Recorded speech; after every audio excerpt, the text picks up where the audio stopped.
गृह मंत्री ने वरिष्ठ सामाजिक कार्यकर्ता डॉक्टर दत्तात्रेय नारायण को महाराष्ट्र भूषण पुरस्कार से सम्मानित किया।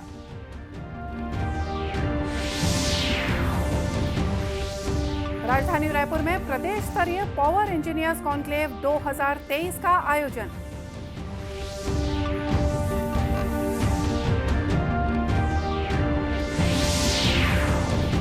फिर बढ़ी कोरोना की रफ्तार, छत्तीसगढ़ में मिले 450 नए मरीज।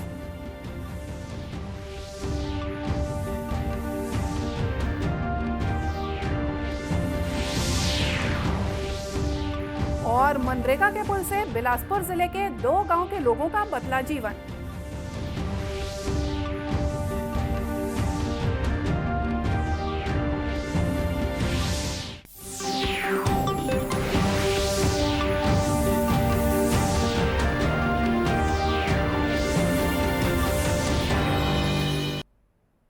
नमस्कार, आप देख रहे हैं दूरदर्शन समाचार। मैं हूं मोनिका शर्मा और आइए अब देखते हैं समाचार विस्तार से।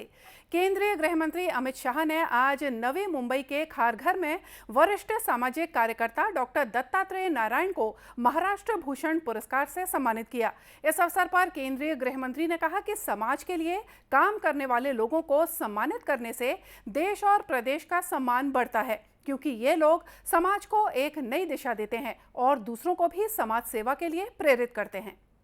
प्रसिद्धि की आकांक्षा के बगैर सार्वजनिक जीवन में समाज सेवा करने वाले समाज सेवी के सम्मान में ये लाखों लाखों लोगों का हुजूम मेरे जीवन में मैंने कभी नहीं देखा है। जहां तक नजर न पहुंच पाए इतना बड़ा मैदान, बीच में एक रोड के बाद दूसरा मैदान और एक चिलचिलाती 42 डिग्री टेम्परेचर की गर्मी, ये सब के बीच में खुले में बैठे हुए आप सभी सदस्य, आप सभी सम्मानजोग्य व्यक्ति, माताएं, बहनें, भाइयों, ये बताता है कि आपके मन में अप्पा साहब के लिए कितना मान, सम्मान और भक्ति भाव है। उल्लेखनीय है कि पद्म पुरस्कार से सम्मानित डॉक्टर नारायण को अप्पा साहेब धर्माधिकारी के नाम से भी जाना जाता है। महाराष्ट्र सरकार ने डॉक्टर अप्पा साहेब धर्माधिकारी को वर्ष 2022 का महाराष्ट्र भूषण पुरस्कार प्रदान करने का फैसला किया था। इस कार्यक्रम में महाराष्ट्र के मुख्यमंत्री एकनाथ शिंदे, उप मुख्यमंत्री देवेंद्र फडणवीस समेत अनेक गणमान्य नागरिक मौजूद थे। राजधानी रायपुर में कल प्रदेश स्तरीय पावर इंजीनियर्स कॉन्क्लेव 2023 का आयोजन किया गया। मुख्यमंत्री भूपेश बघेल ने इस आयोजन को संबोधित करते हुए कहा कि छत्तीसगढ़ जीरो पावर कट प्रदेश है और बिजली बिल हाफ योजना से लोगों को बड़ी राहत मिली है। उन्होंने कहा कि हमारी सरकार द्वारा बिजली बिल हाफ योजना के माध्यम से अब तक 42 लाख उपभोक्ताओं को 3,236 करोड़ रुपए की छूट दी गई है। वर्ष 2018 में जहां पीक आवर्स में 4,100 मेगावाट विद्युत की खपत थी, तो वहीं 2023 में ये मांग बढ़कर 5,100 मेगावाट होने पर भी प्रदेश में लगातार बिजली आपूर्ति निर्बाध गति से चल रही है। मुख्यमंत्री ने इस अवसर पर छत्तीसगढ़ पावर कंपनीज के अधिकारी और कर्मचारियों के लिए कैशलेस चिकित्सा सुविधा जल्द ही लागू करने और छत्तीसगढ़ पावर कंपनीज के अभियंता संवर्ग को 3% तकनीकी भत्ता दिए जाने की घोषणा की। मुख्यमंत्री ने कॉन्क्लेव को संबोधित करते हुए कहा कि पहले लोग बिना बिजली के भी जीवन यापन कर लेते थे, पर अब बिना बिजली के जीवन की कल्पना भी नहीं की जा सकती है। बिजली विलासिता का साधन नहीं बल्कि जरूरत बन चुकी है। इस दौरान मुख्यमंत्री ने छत्तीसगढ़ विद्युत मंडल अभियंता संघ के कार्यालय का वर्चुअल लोकार्पण और पावर सेक्टर की महत्वपूर्ण जानकारियों पर आधारित स्मारिका का विमोचन भी किया। विद्युत मंडल अभियंता संघ ने मुख्यमंत्री को इस अवसर पर स्मृति चिन्ह, शॉल और श्रीफल भेंट कर सम्मानित किया। जगदलपुर के लालबाग मैदान में बस्तर फाइटर आरक्षक दीक्षांत समारोह का आयोजन किया गया। कार्यक्रम में मुख्य अतिथि के रूप में मौजूद बस्तर आईजी सुंदरराज पी ने कहा कि बस्तर फाइटर की शुरुआत 6 महीने पहले हुई थी, जिसमें बस्तर संभाग के 7 जिलों के युवा जो नक्सल गतिविधियों की जानकारी भी रखते हैं, उन्हें बस्तर फाइटर में भर्ती किया गया है। इस दौरान स्थानीय बोली और ट्रेनिंग के दौरान फायर करने वाले 30 जवानों को पुरस्कृत किया गया। बस्तर क्षेत्र के शांति, सुरक्षा एवं विकास के लिए स्थानीय युवा युवतियों का भी महत्वपूर्ण भूमिका हो, इसी उद्देश्य से शासन द्वारा बस्तर फाइटर बल गठन किए गए थे।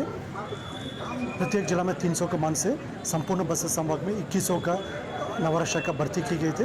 उसके पश्चात प्रदेश की 9 अलग अलग ट्रेनिंग सेंटर में उनका विगत 8 महीने से ट्रेनिंग दी गई। तत्पश्चात आज जबलपुर लालबाग परेड ग्राउंड में 3 ट्रेनिंग सेंटर जैसा पीटीएस लालबाग, पीटीएस बोधघाट एवं पांचवानी कंगोली का एक संयुक्त पासिंग आउट परेड संपादित की गई। इसमें कुल 651 नवारक्षक है। जिला बीजापुर, जिला बस्तर, जिला दंतेवाड़ा, जिला नारायणपुर का आज पास आउट होकर अपना अपना क्षेत्र में जाकर जैसे जंगल वारफेयर ट्रेनिंग के पश्चात कर्तव्य पर तैनात हो जाएगा। बताया गया है कि बस्तर फाइटर्स के 691 युवा ट्रेनिंग पूरी करके माओवादियों को मुंहतोड़ जवाब देने के लिए जंगल में उतरेंगे। और अब बात करते हैं कोविड की। कोरोना महामारी ने एक बार फिर अपने पांव पसारने शुरू कर दिए हैं। देश में पिछले 24 घंटों के दौरान कोविड-19 के कुल 10,000 से ज़्यादा नए मामले दर्ज किए गए हैं। केंद्रीय स्वास्थ्य मंत्रालय ने बताया कि इसी अवधि में कुल 6,248 लोग स्वस्थ हुए हैं। मंत्रालय ने यह भी कहा है कि इस समय देश में कोविड के 57,542 सक्रिय मामले हैं और वर्तमान में स्वस्थ होने की दर 98.68% है। मंत्रालय के अनुसार अब तक देश भर में 220 करोड़ 66 लाख से ज्यादा कोविड रोधी टीके लगाए गए हैं। इधर छत्तीसगढ़ में भी कोरोना की रफ्तार बढ़ने लगी है। पिछले 24 घंटों में 450 नए मरीज मिले हैं। वहीं 3 लोगों की मौत भी हो गई है। प्रदेश में अब एक्टिव मरीजों की संख्या 1761 हो गई है, जबकि रायपुर में एक्टिव मरीजों की संख्या 200 से ज्यादा है। इसी तरह दुर्ग, बिलासपुर और राजनांदगांव में एक्टिव मरीजों की संख्या 100 के पार है। प्रदेश में पॉजिटिविटी दर 10.40% पहुंच गई है। बताया गया है कि जिन 3 लोगों की मौत हुई है वे राजनांदगांव, बिलासपुर और रायपुर के रहने वाले थे। स्वास्थ्य विभाग के मुताबिक कोमॉर्बिडिटी यानी कि कोरोना के साथ किसी अन्य गंभीर बीमारी के कारण इन तीनों की मौतें हुई हैं। मरीजों की बढ़ती हुई संख्या को ध्यान में रखते हुए स्वास्थ्य विभाग ने लोगों को सावधान रहने की हिदायत दी है और उन्हें दिशा निर्देश भी जारी किए गए हैं। इसके अलावा कोविड-19 प्रोटोकॉल्स का पालन करने और खुद को सुरक्षित रखने की सलाह भी दी जा रही है। आकांक्षी जिला राजनांदगांव में संचालित भारतीय जन औषधि केंद्र जरूरतमंदों के लिए वरदान साबित हो रही है। यहां पर लोगों को सभी प्रकार की दवाइयां सस्ते दरों पर उपलब्ध हो रही हैं। औषधि केंद्र संचालक गोपाल पटेल ने बताया कि यहां पर सभी प्रकार की दवाइयां सस्ती दर पर उपलब्ध हैं। उन्होंने बताया कि यहां पर प्रतिदिन 10,000 रुपए की दवाइयों की बिक्री हो रही है।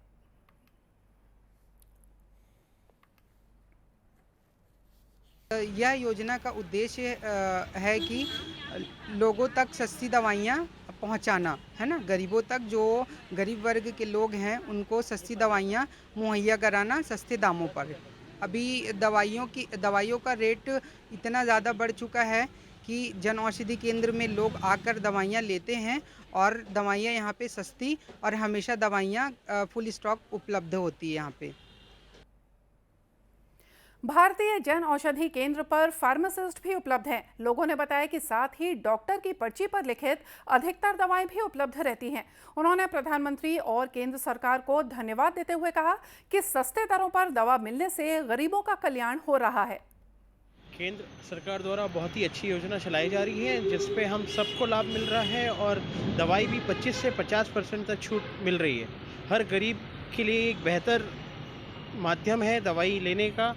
जिस तरह आज मेडिकल लाइन बहुत ही हाई प्रोफाइल होते जा रहा है, उसमें इस तरह की योजना केंद्र सरकार द्वारा लेकर आया है, बहुत ही लाभदायक है। कर पाते थे हार्ट के पेशेंट, वो उनको प्रेरित किया यहाँ से खरीदो। उन लोग 3,000 से 4,000 उनकी दवाई लगती थी। यहाँ 700-800 में वो हार्ट की दवाइयाँ पूरी आ जाती है। और भी जितने भी हैं डिहाइड्रेशन वगैरह के, सब सस्ते में अच्छी उपलब्ध है दवाइयाँ। और बहुत फ़ायदा हो रहा है लोगों को, और गरीब लोग तो बहुत लाभ ले रहे हैं इससे भी, जो अफोर्ड नहीं कर पाते थे, बहुत फ़ायदा हुआ है। जैसा कि आप जानते हैं कि प्रधानमंत्री नरेंद्र मोदी ने भारतीय जन औषधि योजना की शुरुआत 1 जुलाई 2015 को की थी। इस योजना के कारण लोगों को अब सस्ती दवाइयों के कारण भटकना नहीं पड़ता है। बिलासपुर जिले के ग्राम लिम्ही और लिम्हा के बीच मनरेगा के तहत पुलिया निर्माण से ग्रामीण अब बेहद खुश हैं। स्कूली बच्चों के साथ किसान भी इस पुल के बन जाने से काफ़ी राहत महसूस कर रहे हैं। लिम्ही गांव के सरपंच देवेंद्र कश्यप ने बताया कि ये केवल एक ही गांव की नहीं बल्कि दोनों गांव लिम्ही और लिम्हा के लिए मील का पत्थर है। पुलिया बन गया, पहले पुलिया नहीं था तो स्कूल जाते बच्चों को बहुत परेशानी 3 किलोमीटर चलना पड़ता था और नागरिकों को भी बहुत समस्या झेलना पड़ रहा था बाढ़ के कारण।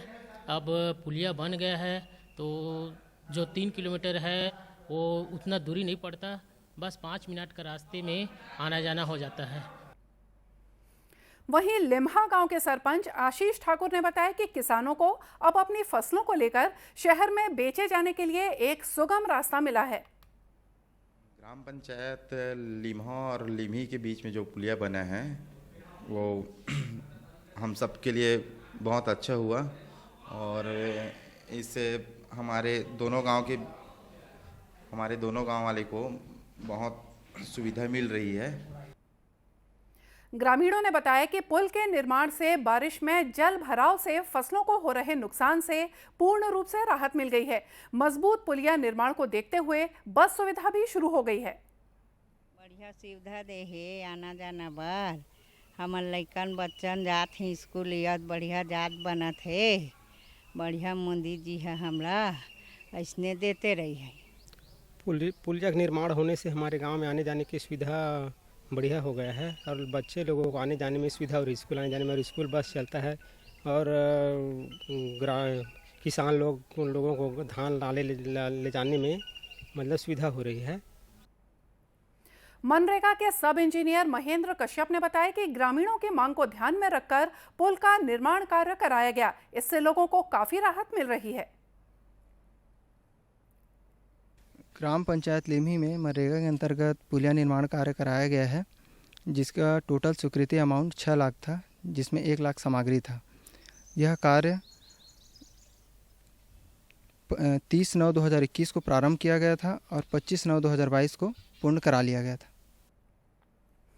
गांव के सरपंच देवेंद्र कश्यप, सचिव राजकुमार सेंगर ने जनपद पंचायत तखतपुर में मनरेगा के तहत पुलिया निर्माण के लिए आवेदन दिया था। उनके आवेदन पर तुरंत कार्यवाही करते हुए पुलिया निर्माण कार्य स्वीकृत किया गया। और आइए देखते हैं अंत में मुख्य समाचार एक बार फिर से। केंद्रीय गृह मंत्री ने वरिष्ठ सामाजिक कार्यकर्ता डॉक्टर दत्तात्रेय नारायण को महाराष्ट्र भूषण पुरस्कार से सम्मानित किया। राजधानी रायपुर में प्रदेश स्तरीय पावर इंजीनियर्स कॉन्क्लेव 2023 का आयोजन।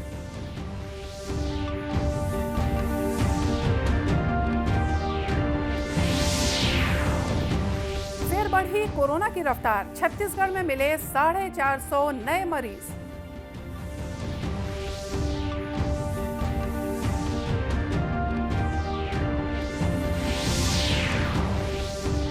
और मनरेगा के पुल से बिलासपुर जिले के 2 गांव के लोगों का बदला जीवन। और इसी के साथ ये समाचार बुलेटिन यहीं समाप्त हुआ। नमस्कार।